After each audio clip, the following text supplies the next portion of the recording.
Immigrazione, scuola e integrazione tra i temi caldi della riunione della Giunta regionale del Veneto oggi a Palazzo Balbi a Venezia. Il presidente Luca Zaia è tornato ad affrontare il tema delle cosiddette classi ponte o classi di compensazione per gli studenti stranieri. Zaia ha ricordato anche di essere contrario allo ius soli come ingiusto automatismo, ma favorevole a un'applicazione di buonsenso, dice, come avviene in Germania, perché non si capisce per quale motivo, a differenza di un adulto residente in Italia da 10 anni, un bambino di 10 anni non possa richiedere la cittadinanza.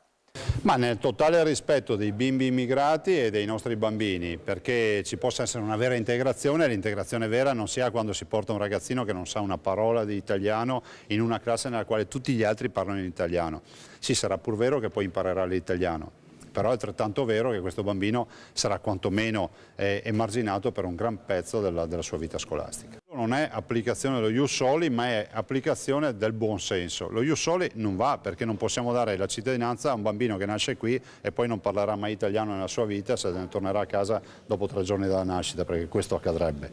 Invece i bambini che sono in età scolare, che hanno genitori che già risiedono stabilmente, come accade in Germania, da 5 anni, è giusto riconoscere la cittadinanza. Del resto tutti i cittadini immigrati che hanno 10 anni di residenza possono chiedere la cittadinanza, non si capisce perché un bambino di 10 anni non possa chiedere la cittadinanza. Zaia ha poi toccato anche il tema caldo delle grandi navi in bacino San Marco. San Marco deve restare libero, dice Zaia, ma no a una estromissione totale croceristica dalla città lagunare.